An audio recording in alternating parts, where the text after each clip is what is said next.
Oh.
that award to our well-deserved and honored student is Melissa Steele.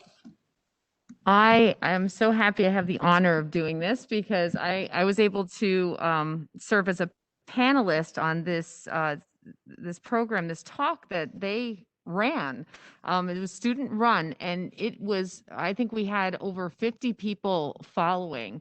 And we got a lot of great feedback from this program, where the students were able to talk about their mental health difficulties and what they do to help cope with certain things like anxiety and depression. We had a lot of great conversation and feedback. And I was so impressed how these students who are going to be receiving this Create Award, how they handled themselves, how mature, how well they handled the conversation and drove the conversation. I walked away from that evening like in awe and how lucky we are to have students like these at our school. I heard from other therapists in the area that actually followed the program, and they said the same thing. So tonight, I'm going to be presenting Dimitri Burns. She's a senior. Madeline Gorey, a senior as well, and Amy Weing, who's Wying. Sorry, oh, I knew I was going to mess that up, even though I was told. Wying, 11th grader, who are part of the mental health student task force that was started previous to COVID-19. And basically the task force was charged with, starting conversations about mental health and well-being and making sure that there was a voice for students that struggled with mental health or emotional difficulties, teaching, educating, and being a support to those students and having that voice. And it was through their, and this is a little bit of an excerpt from Kim Wilson, who oversees this group, and I wanted to read some of her words. Through their own courage and conviction, these students have been empowered to make a change, have developed a sense of agency in this movement, feel connected to each other and this mission, feel emotionally and physically safe in our group environment, and have a strong sense of hope that their voices can and do make a difference. And I do want to say that you guys really do make a difference to so many. So I would like you guys to come up here and present you.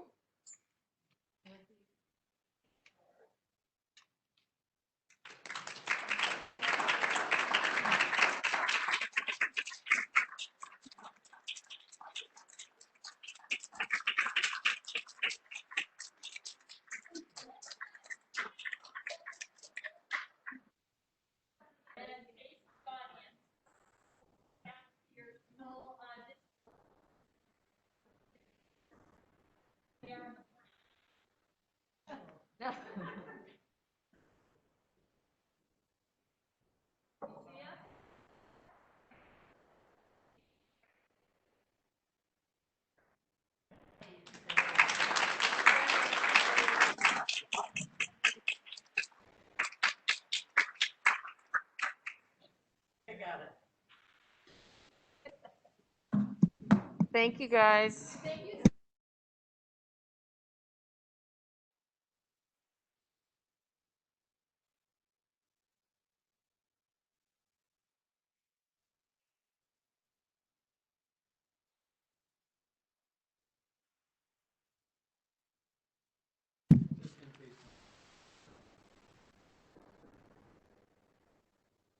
All right, next up we have our business presentation, and Karen Breslin is going to start us off with that. Ms. Breslin is on our screen here and coming at us virtually, and we're going to go ahead and turn it right over to her.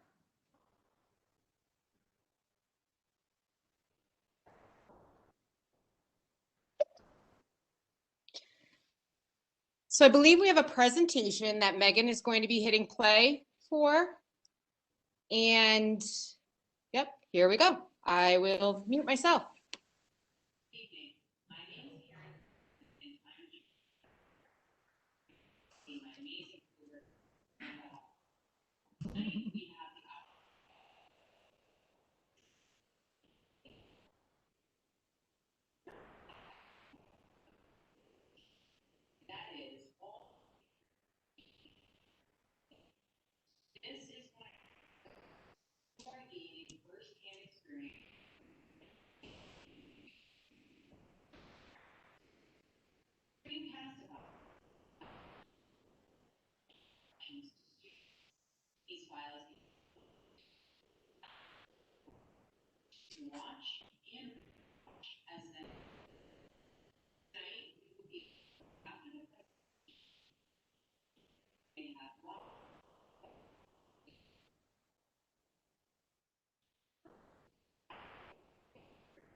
At a brief overview right now.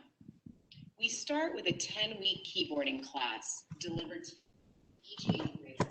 The remaining 13 classes listed range from 1 to full credit high school courses.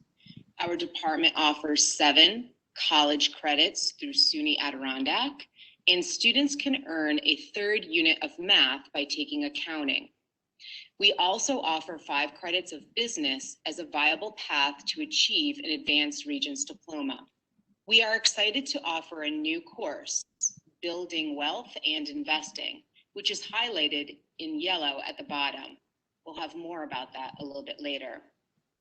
Our courses are built on the foundation of the CDOS standards, which stands for Career Development and Occupational Studies. We also implement the ISTE learning standards, and that stands for International Society for Technology and Education. Our courses naturally enhance and support the other disciplines. We will briefly touch upon some general examples, but you can click on the links to see some specific student work. Our department is known for building student communication skills, especially in creating and delivering presentations, interviewing, composing documents, and formatting etiquette. We are intentional about modeling the desire to become lifelong learners and to integrate new technological tools whenever possible. The students showcase their creativity in the arts as they create infographics, logos, advertisements, and even as they create TikToks to prove that they understand a concept. We have discussions about global economy and cultural considerations when possible, and utilize mathematical concepts daily in most courses, especially in accounting, personal finance, and foundations of business. Thank you, Karen. Our department is actively involved in helping to facilitate the district's strategic plan. By offering college courses, internships, and various opportunities for interviewing, we are helping to raise the bar for college and career experiences for our students. Our business department provides a viable pathway for students to earn their Advanced Regents diploma, helping to close the gap. Our business department prides itself in providing innovative and engaging learning environments. Through various project-based initiatives, students are challenged to be innovators, creative communicators, and computational thinkers. Our students are presented with numerous opportunities for leadership, engagement, and diverse interactions, both in the classroom and through various FBLA experiences. The link on this slide will take you to a document which will highlight the national FBLA qualifiers from Lake George for the past 16 years. We continue to access and utilize various business leaders in our community to enhance the learning experiences of our students, whether it be in the classroom as guest speakers, serving as judges for FBLA events, or providing expertise to our students as they prepare for various competitions. Our department has certainly been enhanced through these partnerships. In addition, our students have learned the importance of giving back and have been able to assist with various community service projects through FBLA. We would just like to take a minute to just reiterate our gratitude for our district's can-do attitude during these challenging times. The amazing technology support, problem solving, teaming, and the make it happen attitude has assisted all of us. COVID-19 has certainly made for some very interesting times, but in facing these challenges, we have grown and developed new skills and new approaches to our instructional delivery, as well as our assessment strategies. Using new technologies such as Nearpod, Edpuzzle, Flipgrid, Screencastify, and of course Google Meets, we've been able to adapt our lessons for both our in-person students as well as our virtual students. What a teachable moment this has turned into as we adjust and model for our students. They're naturally learning, growing, and being challenged in their skills to adapt to new ways of doing things. As we encourage our students to do the same in taking risks, troubleshooting, teaming, and being flexible, we are confident that we are helping to prepare our students for their future. FBLA is just one real life example of how COVID directly impacted our students recently. Madeline Biles is our New York State FBLA officer, and she was recently posed with the challenge of pivoting what would normally be an in-person competition day into a virtual one.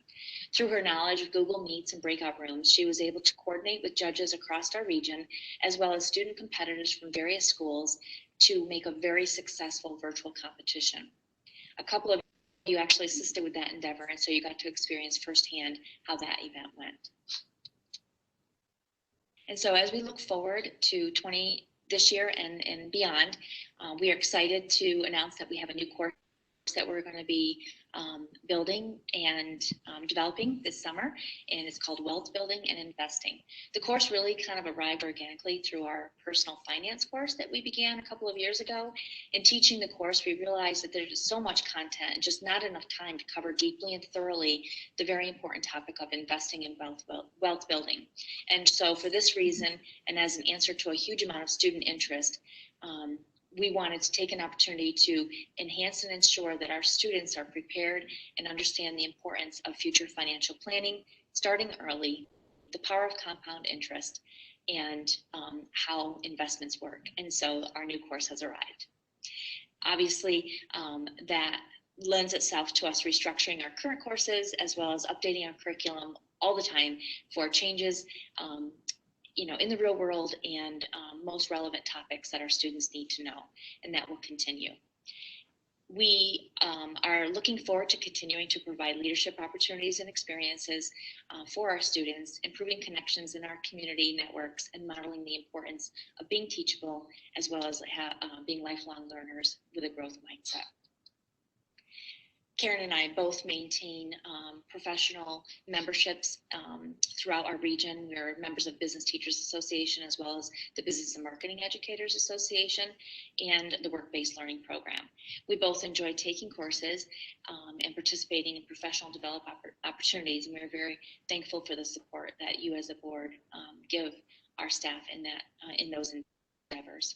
FBLA has certainly served as a wonderful network for us, and I currently serve on the board of trustees for New York State FBLA, and so that has been a great experience of networking and growing and developing as well.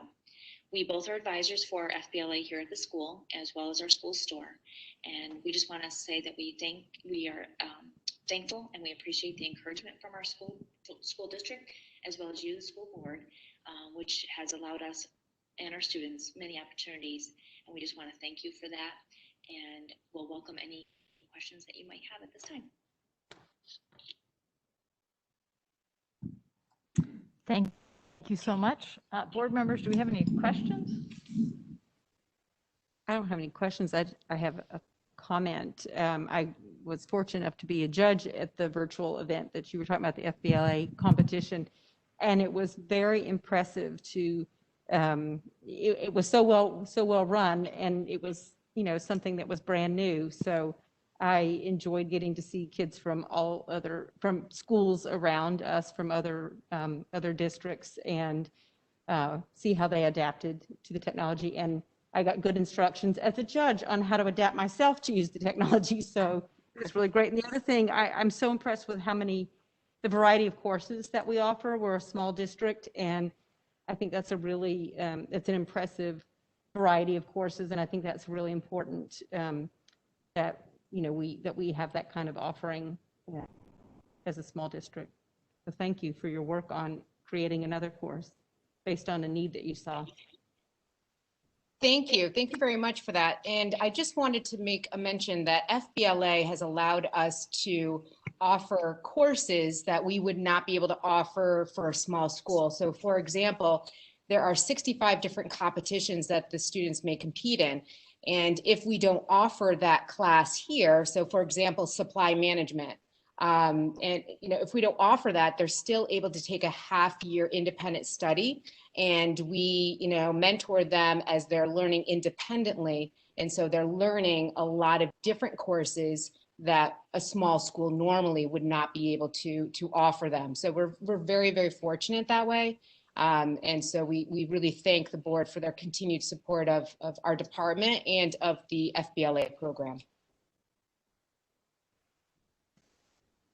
So I'm not sure how the technology was, but it was really glitchy on my end for the beginning part. And I was like, oh, great. But then I was thinking, you know what? This is really the way that it is. So if it was a little bit glitchy, Yeah. choppy, I'm telling you, that is the way it is. So you really were certain. So if you felt a little frustrated because you couldn't really understand and hear, and sometimes the kids get a little bit frustrated as well, you know, but I welcome you to click on that video if you weren't able to understand it at the beginning, and peruse that. And the other thing that we would welcome you to do is to click on the links. You have a PDF version of it.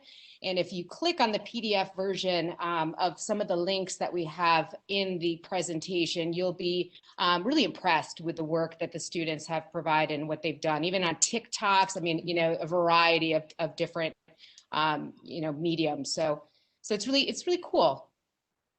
Nice, thanks. Rosemary? I just wanted to thank the both of you. Your encouragement to our students and your enthusiasm is just incredible. And I appreciate that for our student body. And it's been like that for years. And I personally know that. So thank you very much for all you do. Thank for our you. kids. I have to tell you that recently a friend of mine on Facebook went on a bit of a rant saying students these days need to do more money management and practical things, and went on and on and on. I was able to come back with Lake George has a phenomenal personal finance course and celebrate because of the work that you're doing, and that we're able to do that at Lake George. And I hear my own daughter, but other students talk about it and take pride in they see a direct application, and that makes meaningful learning. So thank you. Thank Thank you. you. I was wondering if you could offer us the wealth building and investing course. That would be really nice. Thank you. Isn't it? I'm Well, learning so much, right? We're taking a class right now and going into investing, the advanced investing. And it's just, it's important for everybody, even as adults, right? We could have the students, and it could be a fundraiser in the future. We were thinking about offering, you know, having the students teach and give information to some of our community members about computers, about whatever. But now I'm thinking, hey, it could be about wealth building, you know, so you never know. Right. Or investing. Life skills. Right, right. Absolutely. Excellent. Well, thank you very much for your support. Thank you very Appreciate much. it. Thank you. All right, next up, we have our instructional budget presentation. Mr. Varney.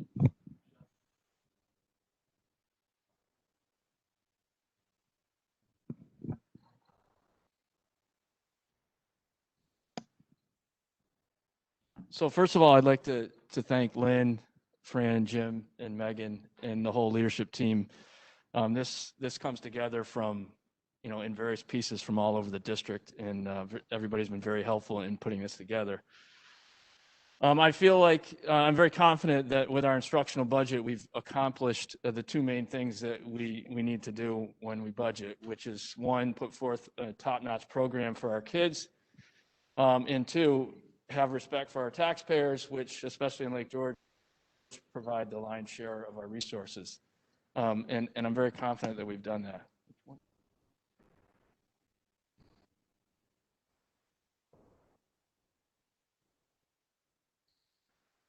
As is always the case, no matter what portion of the budget we're talking about, we have these overriding goals.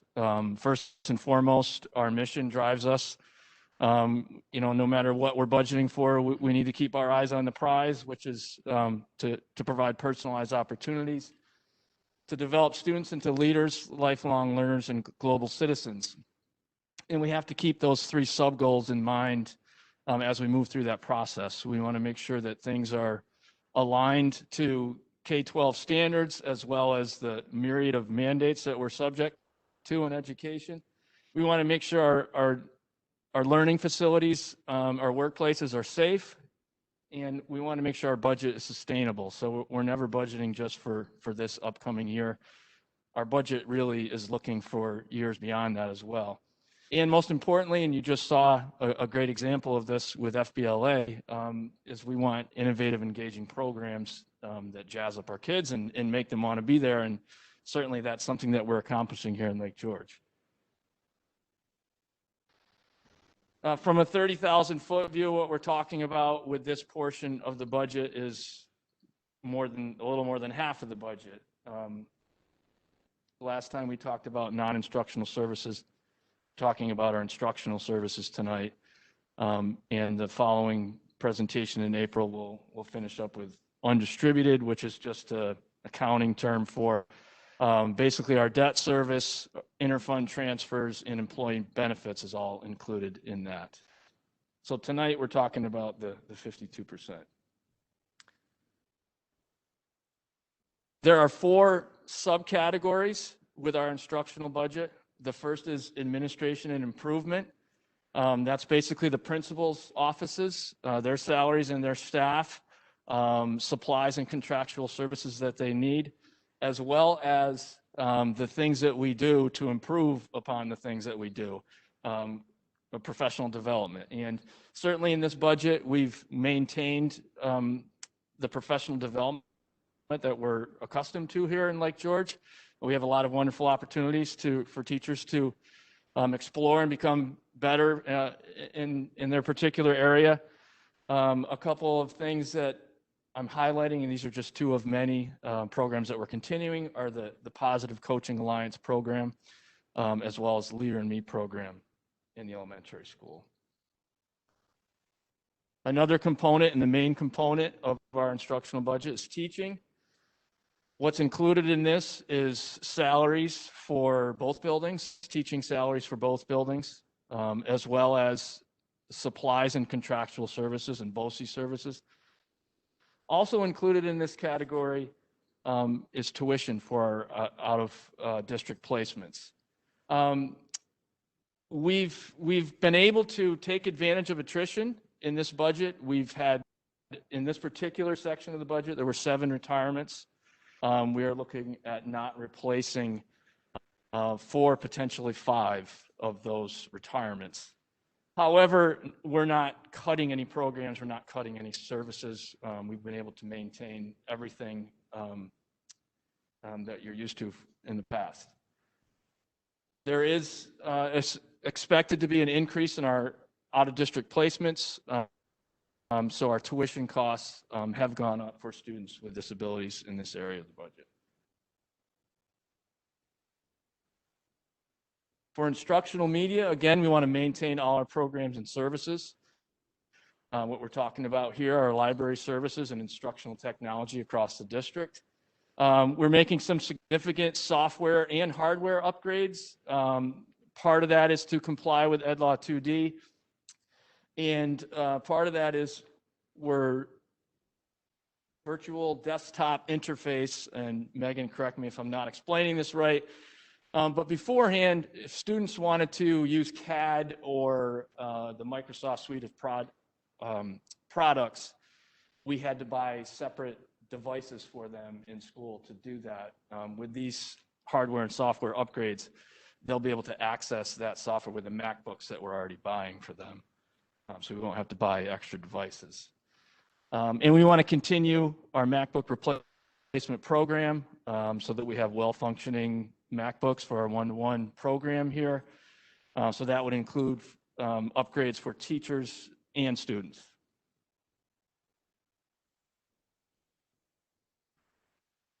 Pupil services includes a lot of different things. Includes all of the various aspects of student support services, including guidance, health, social work, and psychological services, as well as our co-curricular and extracurricular activities.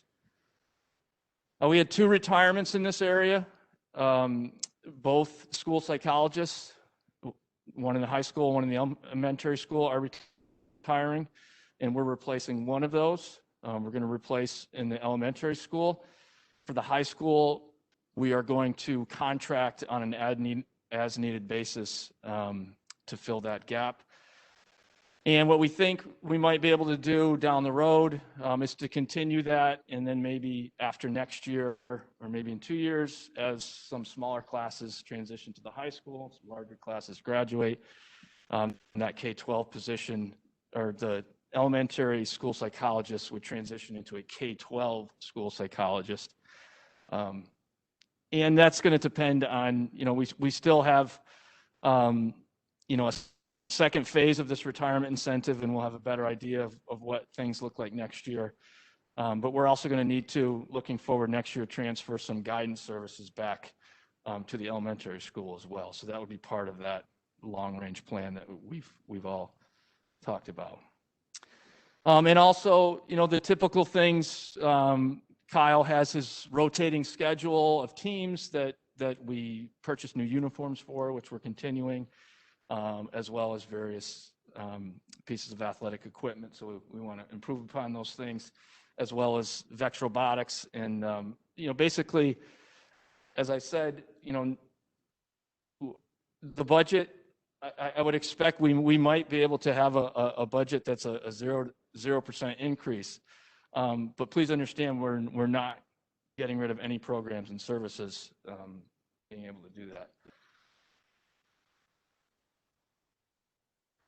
So this is the overall picture, and linked here on the top left is also the line-by-line picture. These will both be uploaded to the website tomorrow. So you can see, the first two, administration and improvement in teaching, we have small increases. Typically that teaching would be much higher. And media and pupil services decreases, and a pretty significant decrease in the pupil services area. And that's the result of the two retirements of the school psychologists.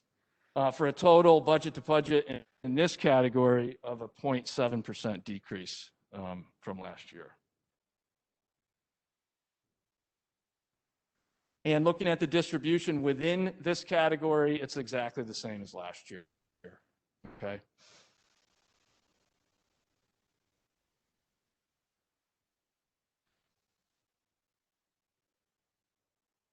And just a schedule of what to expect next in the next presentation in April will be our undistributed. Again, that's mostly employee benefits, our debt service, and our interfund transfers.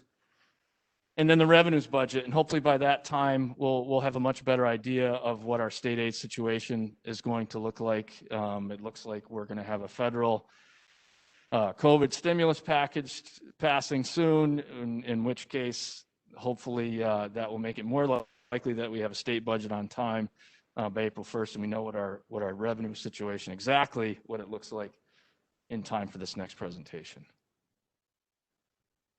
And that's it. Does anybody have any questions?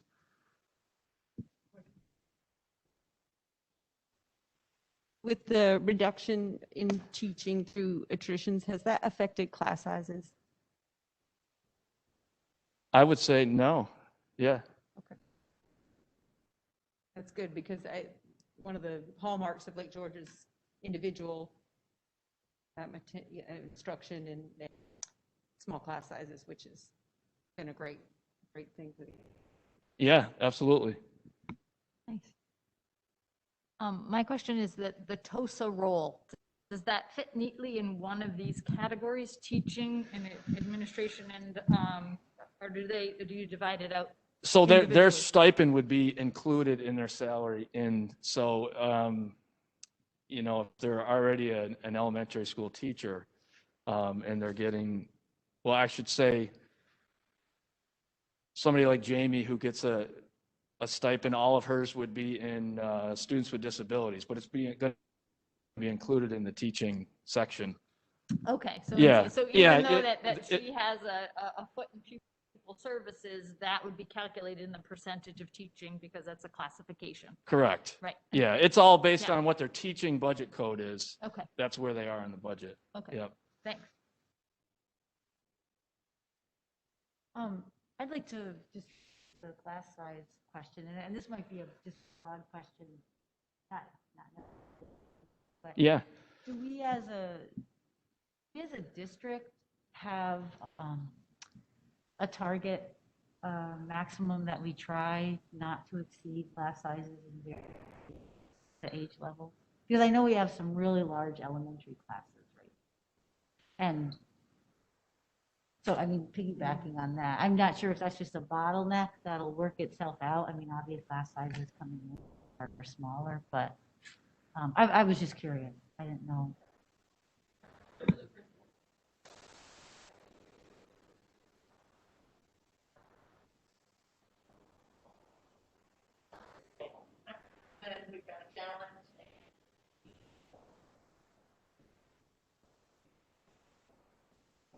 Generally, we don't have anything set. Right.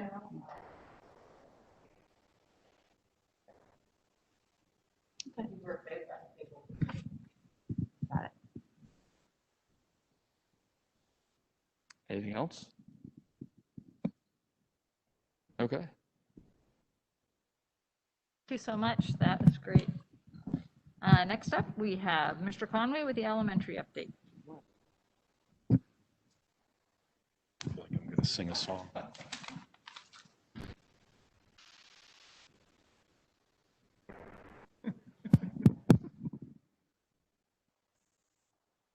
Thank you, Mr. Varney, for that great presentation. Nice job with that.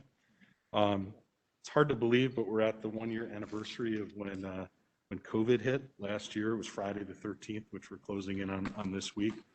And one of the things we did at Cabinet today was we had a chance to reflect on the things that we've learned.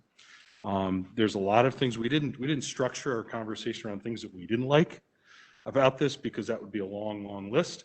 But we looked at lessons learned and things that we have grown stronger in or have gotten better in as a result of the past year. And we kind of focused on communication, how we communicate information with our families, where we've come up with some new ways to do that and some things that we'll probably continue to do. And then looking at instructionally some things that we have learned and we will probably continue to do, even though we want all of our kids back in person, because we know that's the best way to instruct our children. And we see that around the state. We see that around the country. Those children who are not in person have fallen behind tremendously. And I speak to colleagues, and I know Mr. Kokoza does, almost on a daily basis. I was speaking to someone from a district up north, a fairly large district up north, kind of close to the Canadian border. And we were in a breakout room. And she said, I'm going to have to leave in a minute because we're going to talk about reopening school on a daily basis for first and second graders. And she said, and she continued, she was rambling on. She's like, we just did assessments and they're so far behind.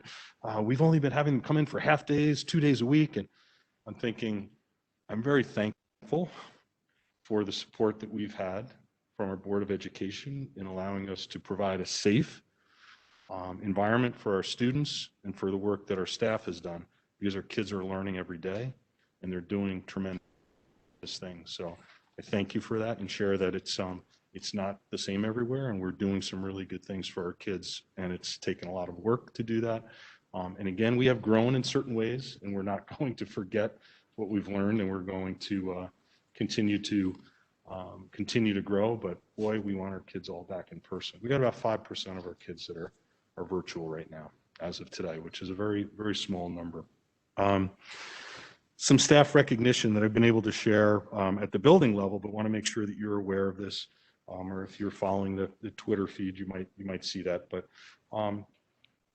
Bridget Crossman certainly does amazing things with our students, but one of the things that I'm very proud of her for doing is going out and sharing her expertise at the state and national level.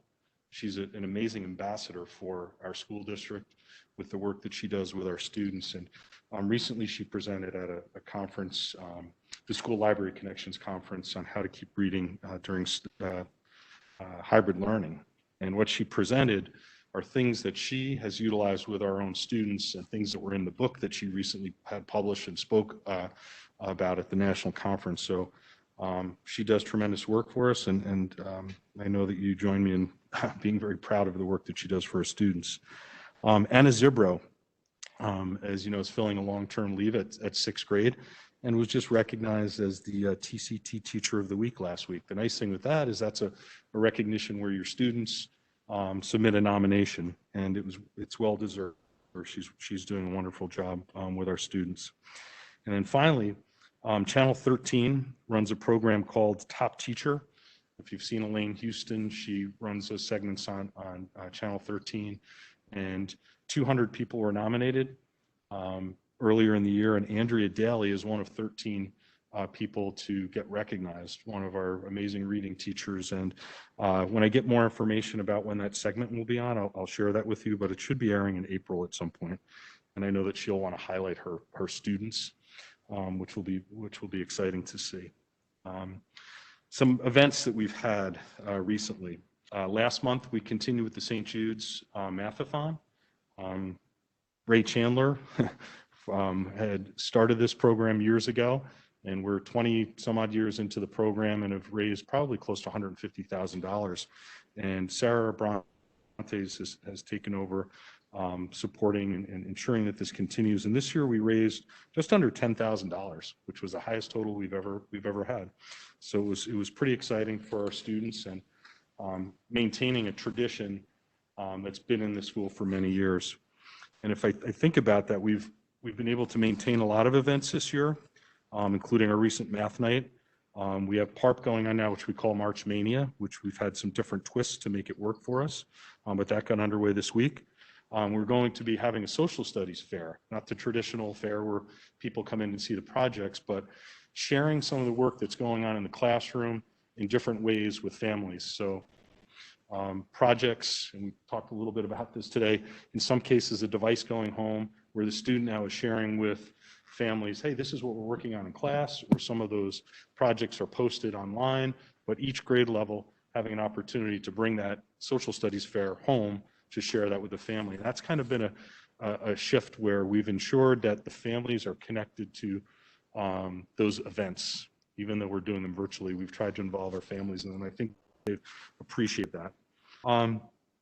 This spring, and I know Mr. Kokoza will probably speak to this at the junior, senior high as well, but we're planning to have in-person celebrations whenever possible from our music department, and possible concerts and events such as our moving up ceremony, which that is one positive we found out last year. That was a pretty fun event. We'd like to be able to continue to do that outside, but in person. So we're going to look at different ways that we can host those events in a safe way and follow the guidance that we have. But we know we want to have our families here and join us in those celebrations. And then finally, in a show of solidarity and support for Mr. Bizon, who you know is out battling lymphoma, and he's actually in round 3 right now of his chemo treatments. One of the things he was nervous about. So way back when, he talked to his good friend Jeff Crotty, and he said, hey, you think the guys in the building would be willing to shave their heads when I go through this? And 7 of us are getting our head shaved on the 7th or the 19th, Friday the 19th. Wow. I think along with a lot of these guys are pretty bald already, but Not a great sacrifice. yeah, then. Mr. Lewis, Mr. Allen, and myself have some hair still left, but Mr. Thompson, Rob LeBaron, Officer LeBaron, Mr. Kelly, and Mr. Crotty, I think, has the least hair of all, although he says his hair is very long. We're going to join Jeff and have our heads shaved, and yeah, Absolutely. and it's we're doing it in a way we're raising some funds. Our parents have wanted to contribute in some way to support Jeff and his family, and this is a fun way. The kids can make a donation in the name of the person who they'd like to see their hair buzzed down. So yeah, exactly. But there'll be a combination of the donation going to the Lymphoma Society and to Jeff's family. So that is the elementary school report. All caps. We did not have any takers on going Sinead O'Connor, Britney Spears, but people that would like to wear the caps, they are making their own purchase of $10 to wear a bald cap, and they can secure donations as well. That's funny. Yeah. Thank you so much. That's great. Mr. Kokoza, you're up next with the secondary update.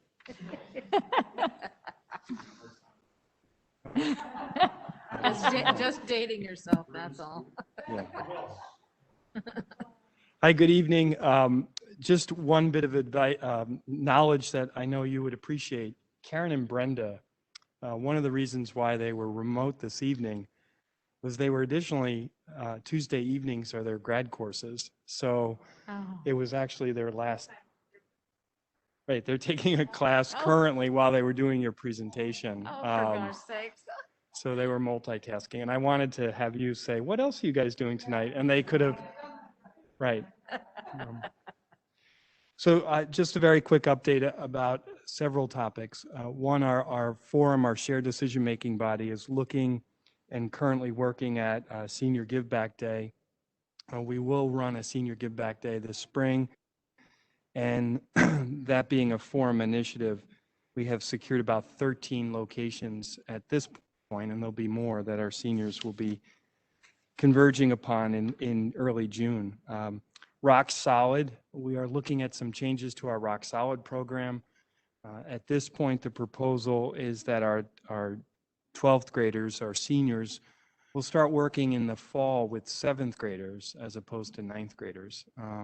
And building upon the Leader in Me program and the tenets of the Leader in Me program, our Rock Solid not necessarily will be Leader in Me, however, build upon the tenets of that program with our 7th graders. There are some other deviations to that are actually, we just had a meeting today, and we're also looking at some bridge programming within that reshifting, because we have the current freshman class having been through Rock Solid this year and wanting to harness their knowledge next year as sophomores. So there'll be more, so please stay tuned to that. Additionally, Forum is looking at career explorations for our senior high students in the spring as well. So that's Forum's current focus, along with supporting the reopening. I mean, that has been the primary focus of Forum. Been asked to speak about several of the events that occur in the building April, May, and June. And I'll go through them quickly. There actually is a lot. Currently, our guidance counselors are meeting with 8th and 10th grade families in person to review course selections and their 4-year tentative plans towards graduation. You missed that, I'm sure. And what comes out of those 8th and 10th grade family meetings, not only course selections, but also thinking about the post-secondary world beyond Lake George High School. So I'm pleased that those meetings have been occurring, and not only occurring, but occurring in person, which is important to have that direct contact with the families and the students. Additionally, Jen DeLolio and I are about to embark on our 6th and 7th grade transition activities. And as you well know, those activities take place several months, April, May, June, along with activities in August to transition our 6th graders into the building next year as 7th graders. We were unable to do that last year with the lockdown and closure. So we're excited to reignite those events and parent nights to transition our 6th graders up to the building. Mickey Luce, in nearly his 50th year of working musicals, has proposed, and we have accepted, that the musical this year will be Little Shop of Horrors. So the reason why Mickey chose that specific Broadway musical was the ability, one, to have a small cast while still doing a fairly decent Broadway musical, but also the ability to pod the performers. So the way the script, and Marianne is shaking her head, so she's well versed in Little Shop of Horrors, I guess. But the way the script is written, it's actually a COVID-friendly script where we can have students practice and perform in various places in the school and not have to bring the whole cast together until Play Day, which will be late May, in which it will be recorded with no audience, and folks will purchase rights or tickets to view the play virtually for a limited amount of time. Those are the rights that we are able to purchase without having an audience in place, and actually is the model that Broadway has been using. So we're still able to put on a performance, albeit without an audience. Our concerts, our music department in both buildings are actively planning some sort of performance in the spring outdoors, most likely at the elementary school. So we would be looking at outdoor concerts for our band and choral performing groups in both buildings. So stay tuned for the information on that. Wednesday, March 25th, we are hosting a regional job fair. The target audience of this regional job fair will be for our 8th, 9th, 10th, 11th, and 12th grade students, in which they will be able to go to an in-person job fair in our gymnasium. Hopefully, we will have I think it's at this point about 30 employers in the region, Lake George region, in which our students hopefully will sign up to be employed this summer. So it's a local initiative that I'm sure Lynn will speak with more specificity around. However, on March 25th, we will afford our students an opportunity to have a job fair to hopefully get a job this summer. We want our students to work this summer. We will be hosting an in-house SAT for our juniors on Tuesday, April 27th, which we were able to make a remote day because of the spacing of having the juniors testing with the SAT. We need multiple classrooms. Now, we did the SAT for our seniors in the fall, but it was a much smaller group. We anticipate it will be a much larger group in April for our juniors. This is the first year that we've hosted in-school SAT examinations. We've done individual administration of the SAT. We've never been well, I shouldn't say never. We have never been a host school for the SAT. So we're doing that for our juniors this April so that they don't have to travel to other school sites. Additionally, 3 through 8 testing is occurring in both buildings, English and math.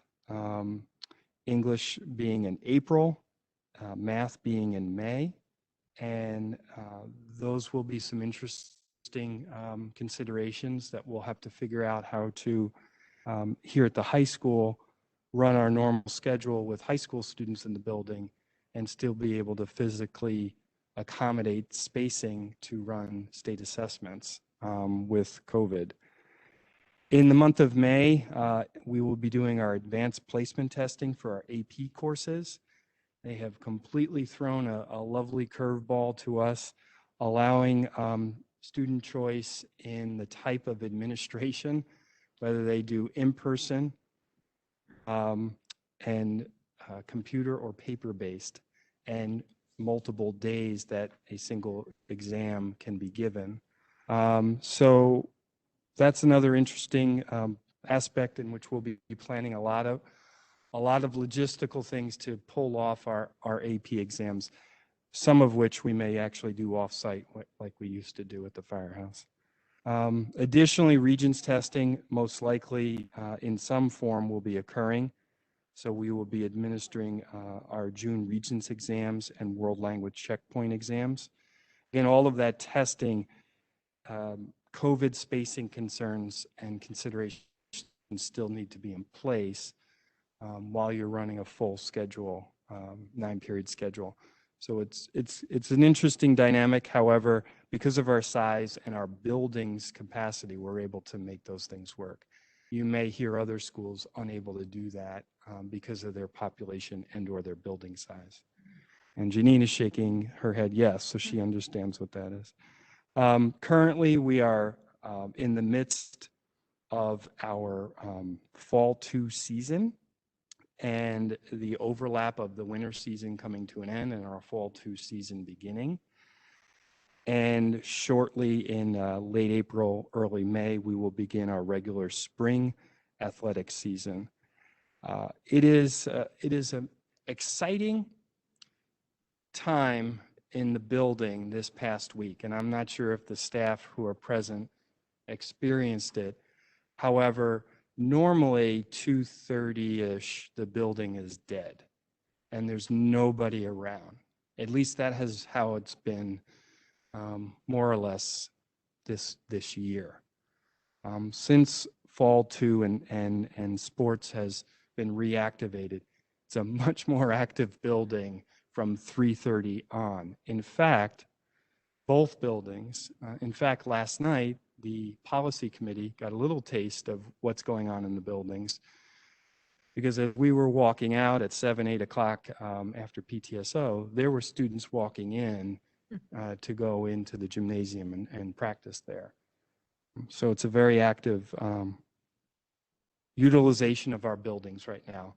And Kyle definitely should be commended on orchestrating and organizing all of those events to occur in 2 gyms, along with our buildings and grounds department fully supporting that endeavor. So I guess it's hope for a quick melt, but maybe not. Who knows?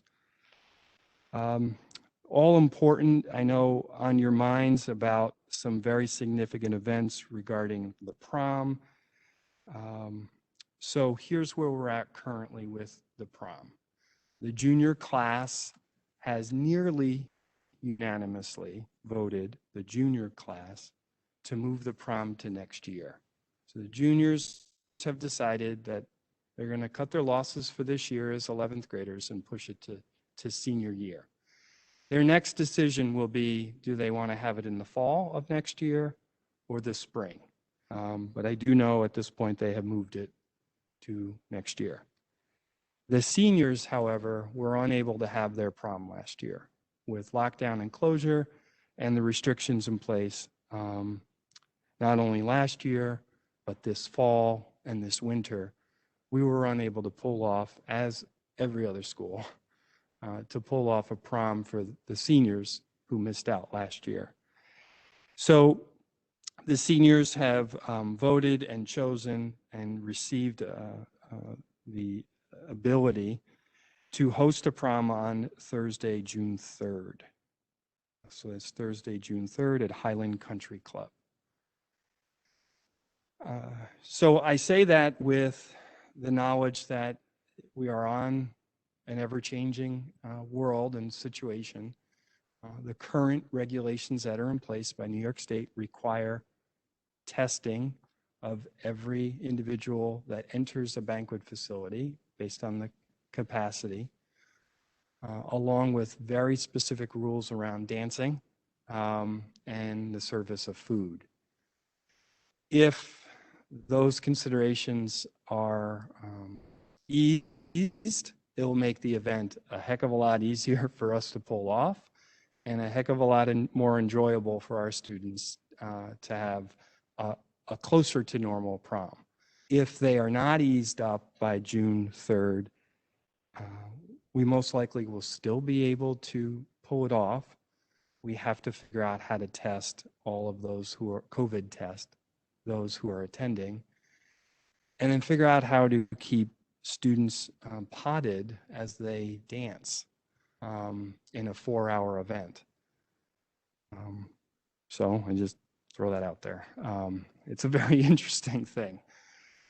Additionally, and historically, the junior prom, the prom is followed by a post-prom party at an arcade or adventure racing or the YMCA or the bowling alley or so on and so forth. Or here, yes. A post-prom party in the age of COVID, it's not impossible, but it's nearly impossible to pull off to contain students till 5 a.m. So we're going to go back to the senior class and see what they want. We have a post-prom venue already deposited and secured and reserved, but we want to do what they want to do and see if the seniors are interested after their prom at Highland to have a post-prom. I'll tell you, historically, the senior class has their ball. This essentially is their senior ball. And the senior ball does not traditionally have a post-ball event hosted by the school or parents. The thinking behind that is seniors are a little more mature, make positive decisions, and there's several other events that still need to occur to incentivize positive behavior after said event. So stay tuned for that. However, in trying to pull off a prom for seniors, and I know I'm being long-winded, so I'll be quick. In trying to pull off a prom for seniors, we are going to make that day remote for those who attend the prom. And then the day after, make that day after a remote day for those who attend the prom. And we're looking right now to see if we can, the day before all of these events, do our senior give back day as kind of a celebration for our seniors, a 3-day celebration for our senior class. Additionally, on top of all of that, we have our award ceremonies, our scholarship ceremonies, our athletic award ceremony, our department ceremonies. We still plan on having those in person. Most likely where we sit right now, they will be outside at the elementary school. If the restrictions are eased for in-person events, then perhaps we can look at moving those inside. And then graduation, Saturday, June 26th, same sentiment. Where we sit right now, it appears graduation will be outside. If the events are, if the restrictions are eased, perhaps we could consider moving it back into the gymnasium. But minimally it'll be outside, and the hope is that it's one ceremony based on the caps on that given day. So those are all of the end of the year events that are in the works, being planned. Take any questions that you might have. And I apologize for my length. There was just a lot to cover. There's an awful lot going on. Yeah. You're doing a lot. Thank you. Have any more questions? I just had one question with the SAT and hosting here. Are students from other schools also invited in, or is it closed to our students? Yeah, actually, College Board specifies that it can only be students who are here because of the timing of the test. It's during the school day. I have a similar question for the prom. Is the prom now only going to be for students to attend? Or are they allowed to bring guests, or is that undetermined? So they are allowed to bring guests. There'll be a vetting process if they are non-Lake George High School students. We're currently playing athletics, so there's an intermingling of the schools. If that wasn't occurring, then we would have a little reluctance around that. However, that's occurring. But we would still have to do our normal vetting through the school system that they're coming from. If it's a Lake George High School student, obviously then we're all set. And do we have a number for that gathering? That would be the maximum number? Yeah, so there's 65 seniors. Not all seniors will attend. So we're looking that the event will be around 100 students, but most likely less than that, Tricia. Okay. Is 100 the max, Fran? No, I don't want to misspeak. It's higher than that at this point. Okay. Because there's several factors. Highlands capacity. It's based on the capacity, and then if you do COVID testing for an indoor event, it raises that capacity. Oh, good. However, from what I'm reading, nearly all venues are requiring that testing. Yeah. And we have to do a little homework around that and how we're going to, if that's still a requirement, how we're going to be able to do that with our student body. And I find it so interesting. Excuse me, not our student body, the students attending that event. I'm sorry, Lynn. Times have changed. I don't know if you remember when the graduation ceremony used to always be outside and set up just in case it was bad in the gym, and everybody wanted to be outside. And now we're, kind of bemoaning that, we have to be outside. Yeah. Yeah. Yep. Yeah.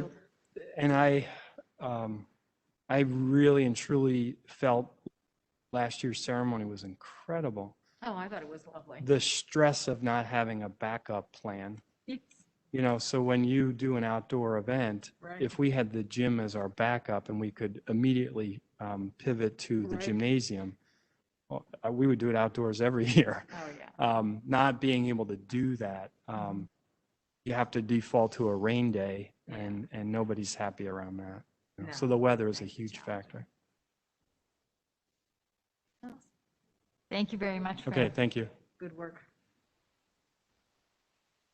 All right, next up is Ms. Rutnick with our superintendent report. Okay.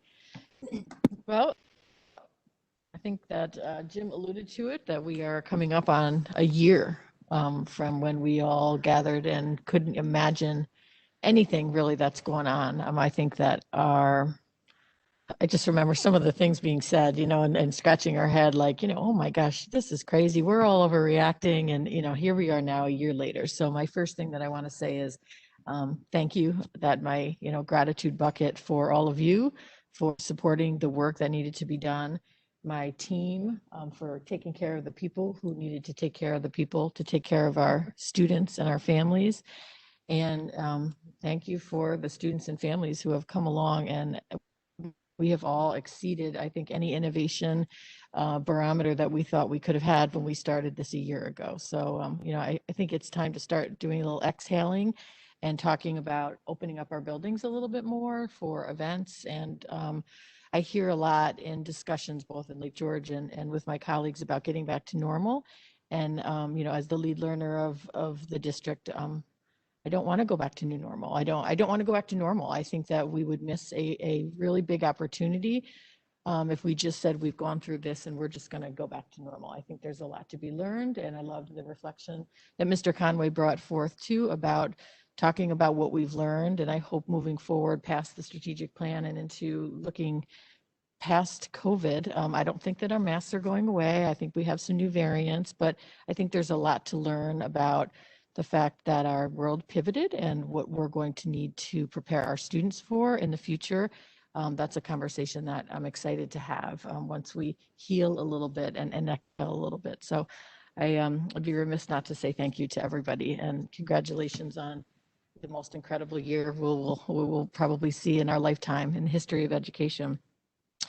Also, Fran talked a little bit about our partnership with the Warren County Economic Recovery Task Force, and that came upon us very quickly.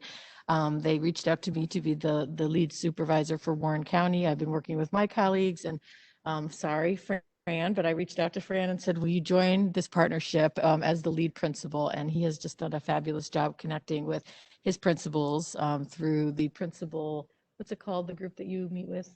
Network series. And so we have worked really closely with Mrs. Dow from the Steamboat Company, and from Kathy Munsell-Flack from Ticonderoga, the Fort, as well as Mrs. Coles has joined us, and just to get out the word to our students that this is really a time and an initiative to engage our young to get working, because we need them to help rebuild our economy here in Warren County. And we're really looking, you know, for you to spread the word. They have sent out a timeline. They're coming here for the job fair. They have an electronic system and a code and a flyer. And so I just want to commend Fran for his work, and the guidance counselors for keeping this going. And hopefully we're going to have some tough times, because the J1 students are probably not coming back because of COVID. So spread the word that this community needs help. And it's been a really exciting initiative, and I'm proud to be part of it. Also, as far as opening up the buildings, like you said, we had that conversation in our leadership team with Mike, Megan, Fran, and Jim. And we do think it is time to start opening up our buildings more and using our safety measures and everything that we have in place to start allowing parents to get back into some of these very important events. And one of the items I wanted to bring to the table is our board meetings. You know, now that restaurants are opening and capacity is opening up a little bit, I thought it would be a good time to say, do we want to start opening up our board meetings to people other than the 14 or 15 that we have originally allocated?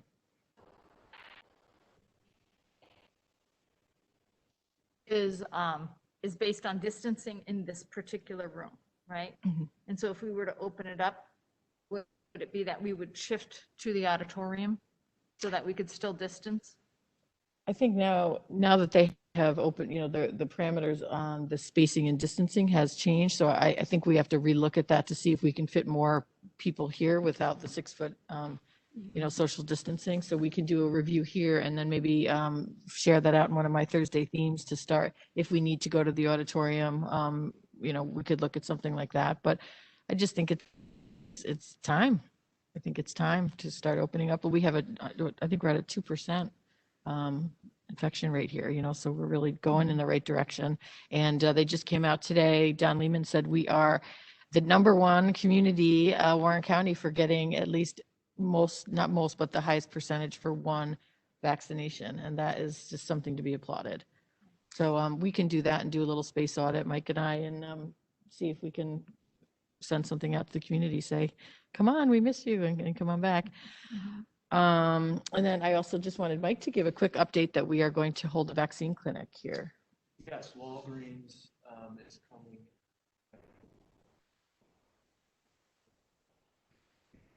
School employees across the district that have signed up, and they're going to set up in the school gym.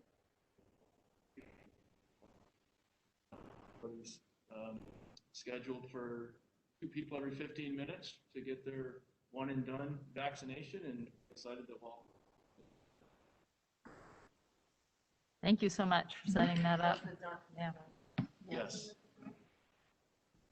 It's exciting. That's it. That it? Well, Lynn, I would just like to thank you. I mean, in this reflection, looking back on this amazing year, the heavy lift that you have undertaken, and the deep gratitude that we all have on the board for the efforts that you've put in to, work with the team and make this happen. And that, we have done a tremendous job here in Lake George, and I want to acknowledge you for that. I agree. And it has not been perfect, but that's okay though. We model that too.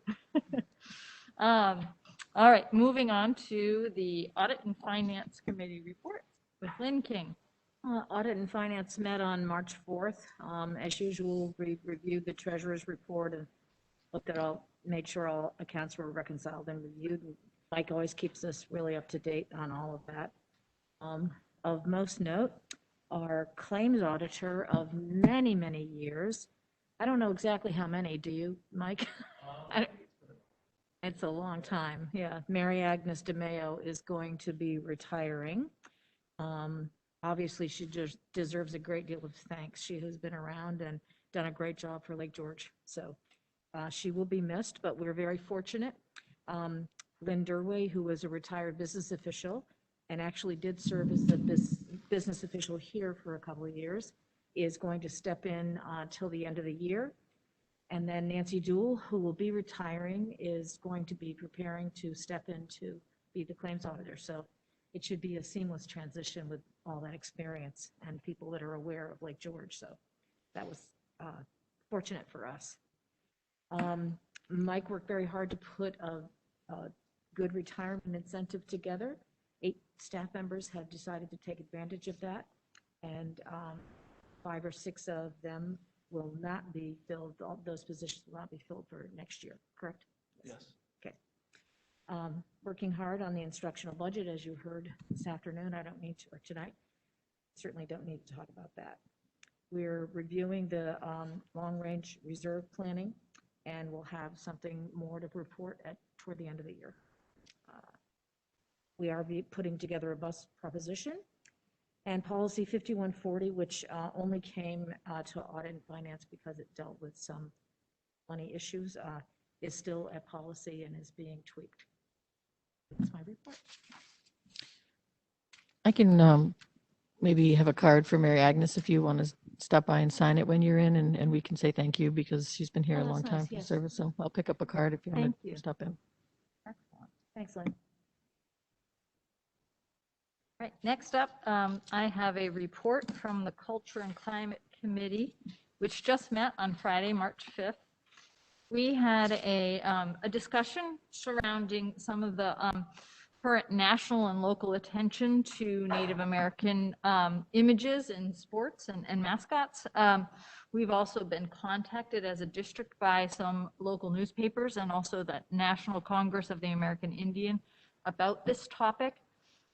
Really, the conversation was that we recognize that we have a responsibility to educate our community around these topics that are current events that are going on and shifting thoughts. And so at the next Culture and Climate Committee, we will have a report on some of the school district talking points around these issues and areas that serve us and the charge of the committee, which dovetails right into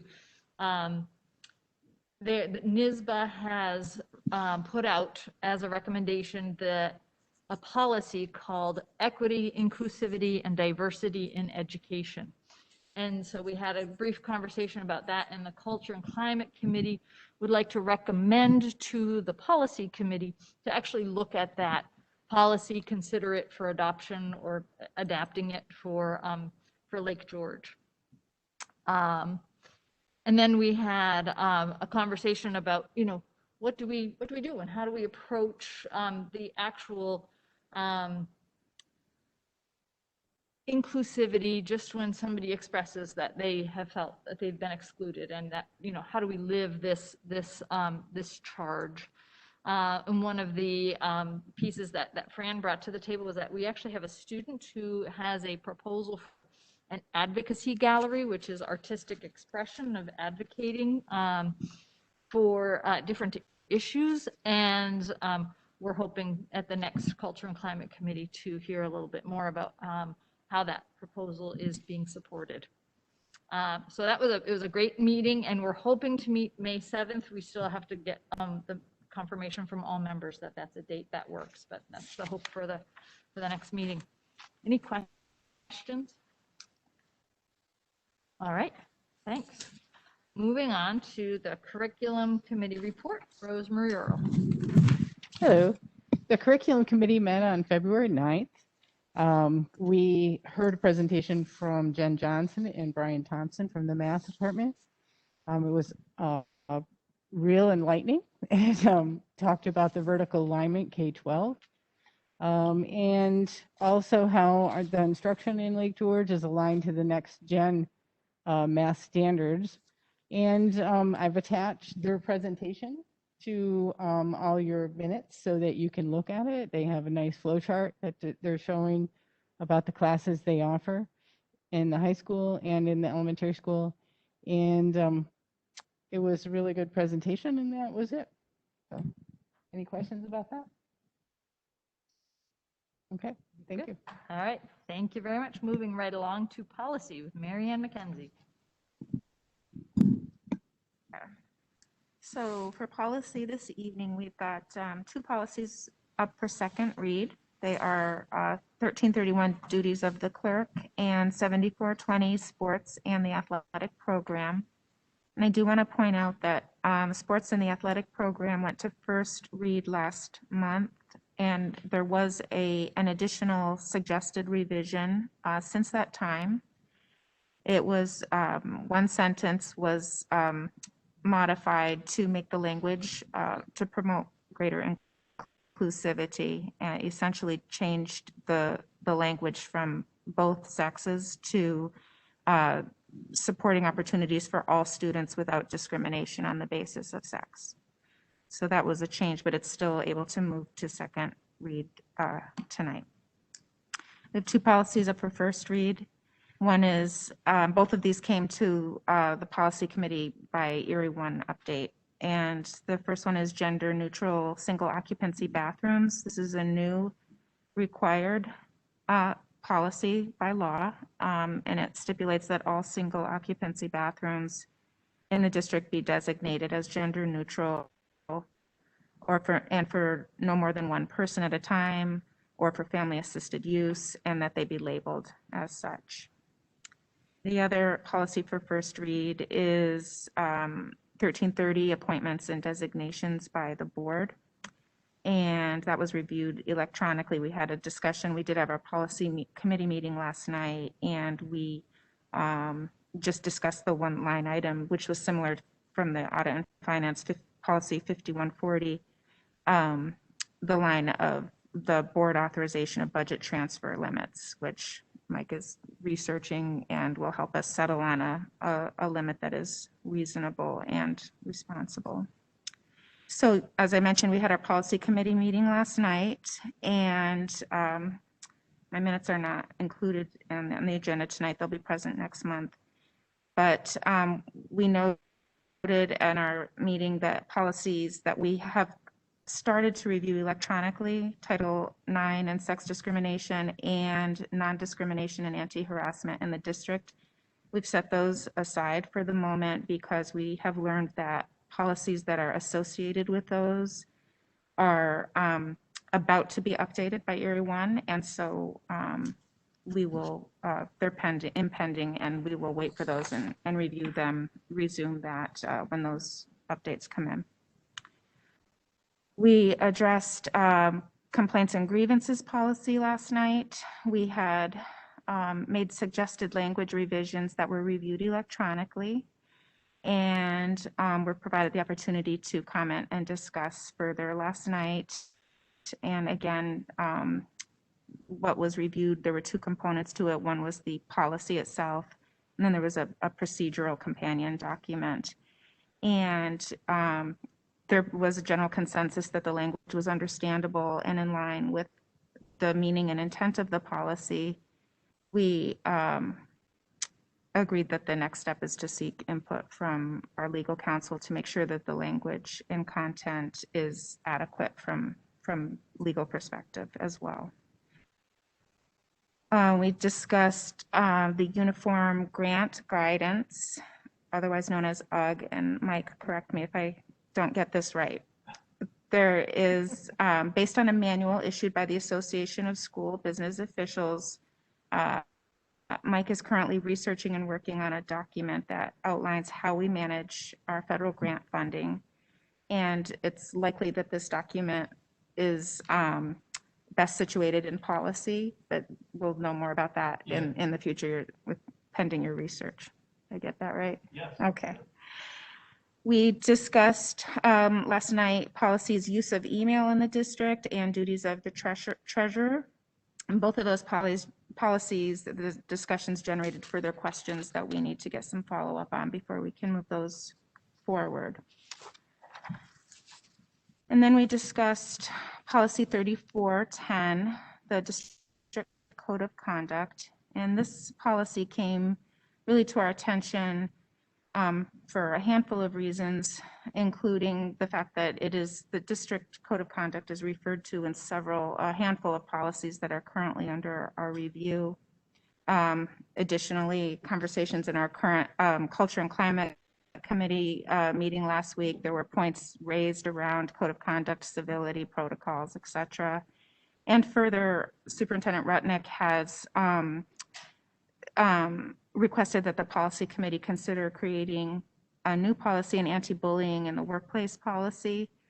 And again, sort of touching on, codifying language around conduct, professional conduct in the district. And so going to look at the district code of conduct and at that policy, what we recognized is that we have got codes of conduct in the district that are student-centered. But when we look at the policy itself, the district code of conduct asks us to provide language that governs conduct of students, teachers, school personnel, visitors, vendors, et cetera, that the board adopt this policy, review it annually, update it as needed, and file it with the commissioner.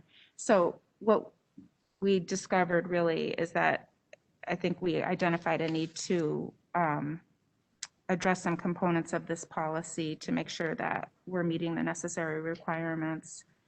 And that might help address, many of the other conversations that we're already having. And in terms, Lynn, of the recommendation for the policy committee to review or to discuss creation of an anti-bullying in the workplace policy, we have the link with your recommendation. That was, people are able to read it, but we did run out of time to really give it the attention and discussion that it warrants. And so this was sort of a beginning conversation, and we'll look to continue that at our next meeting. Any questions? I just want to thank you for your leadership in the policy and everybody's active work with it, because there are so many different layers. We have the policy, but then we have the implementation piece too. And in this committee, these conversations are really showing a meaningful connection. And one of the things Jim pointed out is, these policies that are sometimes the law hands it down, but we have to figure out how to developmentally appropriately implement them. When he was talking about doing some of the signage for the restrooms, and you think about in the elementary school, what's most meaningful for that language, and recognizing that here we are checking the boxes on some of these policies, and yet there's a lot of hard work that goes into making sure that we're in compliance with them. And so thank you for your leadership there, and thank you all for your leadership at the school level to work on these. Yeah. All right, next up we have public comments, and do we have anything? No, so moving right on to school business with the school business consent agenda. Okay. As recommended by the superintendent, be it resolved that the Board of Education of the Lake George Central School District hereby approves the school business consent agenda items A through I. So moves. Mary Ann seconds. All in favor? Aye. Aye. Any opposed? None. Motion carried.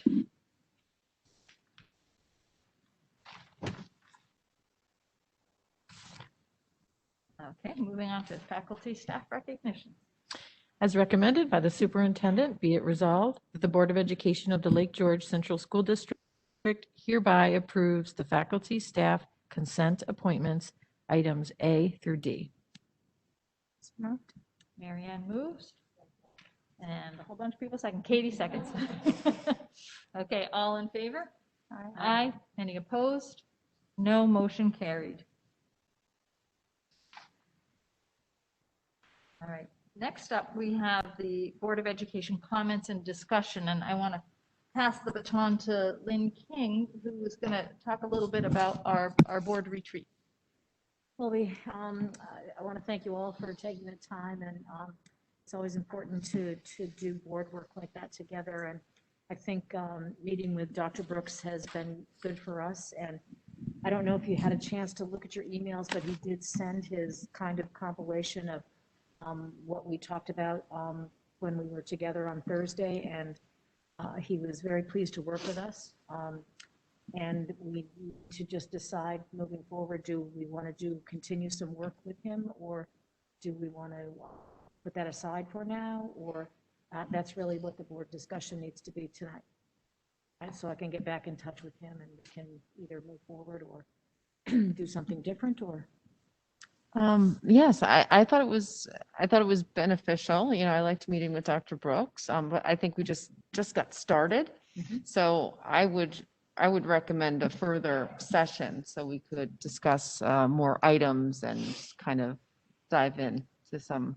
I agree with that. Some items. So. Thank you, Melissa. Anybody else? Yeah, I would agree. We flashed ourselves forward 5 years, and to me, I mean, that was great. And now it's such a critical piece to make sure that we're talking about realistically what we would want to do to get there. And Right. so it would be nice to still follow up with that journey. That would. Does anybody have a different opinion? I'm of the same opinion as Yeah, well, and I good. think that it's helpful, and moving at the pace that we're moving, I think we're ready for that next step. And I just want to publicly recognize you, Lynn King, for your organization, and it was a beautiful venue, and the food was great, and the communication with Harry Brooks. I mean, he's been fantastic, but He's your easy to efforts work to with. make that happen are significant. So thank you very much. Teamwork. It's teamwork. So I will be sending you an email then with a couple of suggested dates upcoming if we want to keep moving, as it seems that we do. So you can look for an email from me shortly, and hopefully we can set something up with him. Mike, Lynn, I hope that's good. Did you have anything? I'm sorry. Do you want to add something about our time together? Maybe Harry would want to shave his head. From his long hair. Yeah. So one thing I wanted to bring up is additional board discussion. We, Lynn talked about opening things up. One of the things that has happened in COVID times is that people have gotten a little bit more comfortable with technology. And as we've been opening this up on Google Meet or WebEx for the community, I think Sarah posed a question a while back. Should we be asking for public comment directly in the chat and shift that focus? Because I think that is a way that we could engage right away. So somebody is, in the meeting and typing in a question, or even possibly calling in. Right now, our format is that they send a separate email. So I wanted to ask the board, what do you feel is the most appropriate way to invite public comment from the virtual platform?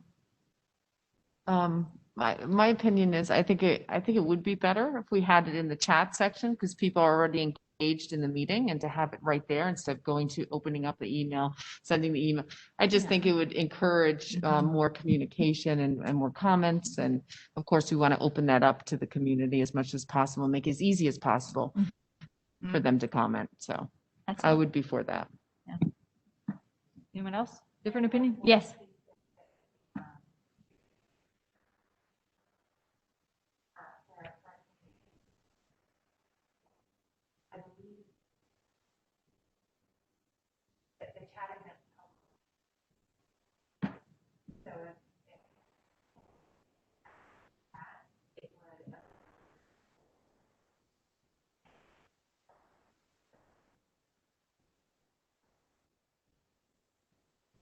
That actually makes me feel good about it. I mean, we would read it out loud, but I think that, sometimes in chats, people feel a little bit more licensed to share with and don't think about conduct parameters as much. So That's true. Yeah, we ran into that with the athletics meeting. So it's good that we're only able to see it and we can kind of go through everything. I think that'd be fine. And I'll throw the question out. I said something about somebody phoning in. Is that even a possibility with our technology that we have here?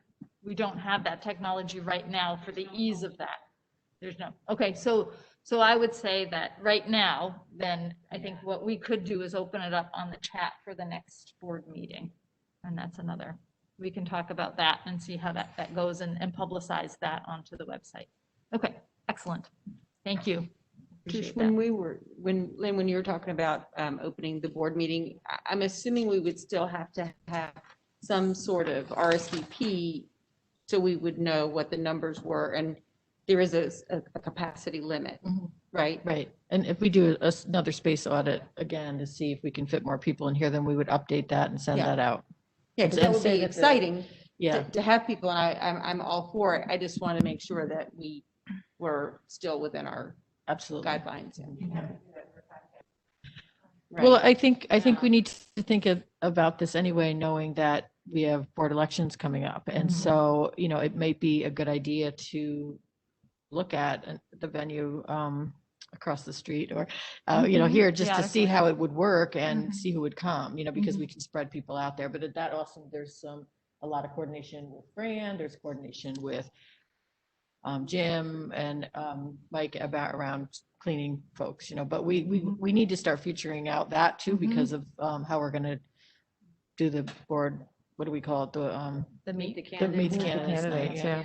So And it's- also something to consider was just put out there. We're getting more guidance about people who are vaccinated and people who are vaccinated are allowed in small gatherings. So to find out whether, if there are people that are vaccinated, maybe we'd be able to push the numbers. So we'll see as things come around. we can have an outdoor event. We could. I'm good with that. Absolutely. We'll see. All And right. Trish, I just Oh, have we've one got a last couple of- thing. Go ahead, Katie. When Jim was speaking and he was talking about how fortunate we are, he was giving examples of other schools and stories that he's heard, and it just made me think about how deeply grateful I am to not only the families of the district, but every single employee of this district, their commitment to being here, to being creative. And without that dedication, creativity, and commitment, we couldn't be offering our students what we are. And I am very, very grateful for that. So Let's thank you. recognize not only just offering baseline and just base education, but we've been excelling and pushing the bar with the, Yeah. the Yes. mental health task force. And we've been diving into areas and expanding certain things even during this difficult time. So that is, Yep. that's huge too. Yeah, so thank you to Yeah, thank- everybody. You know, at your staff meetings and faculty meetings, if you could pass that gratefulness on from the board, that would be really appreciated. Thank you. And Marianne? Yeah, I just wanted to, on the same theme of, how we're shifting our attendance and participation, thinking about our committee meetings. And, I wanted to support Sarah too, because I had a conversation with her, and we don't have a great deal of uniformity in how we are. Like sometimes there's a virtual option, sometimes there isn't. And I think we should talk about, I think it might be helpful if we could decide how we want to do it one way or another, so that it's not always, I feel like it's like a last minute thing often, like, oh my goodness, we've got to set up something virtual or not. But just so that we can be more prepared and proactive and uniform. So I don't know what you guys think about where we should be at with that, but. And I think some of that is that we all sit on separate committees, so we actually don't know how all of them are working. And so I think Sarah is our best resource here to find out what seems to be working best. And Maybe we should start a committee. I think we need another committee. But I mean, I think Marianne, you and I can talk with Sarah and get some baseline things and bring it to the next meeting for Okay. recommendations. Is that good? Is that good? And then if you folks have strong feelings about things that work well at your committees, reach out to me and Marianne, and we'll go from there. I have to Yeah. say, I'm embarrassed to say I never really thought about that. I made the assumption that it was just every meeting, there's a virtual option, and I never, never really gave it a second thought. Yeah. So. Yeah. All right. Do we have any other public comments, Sarah?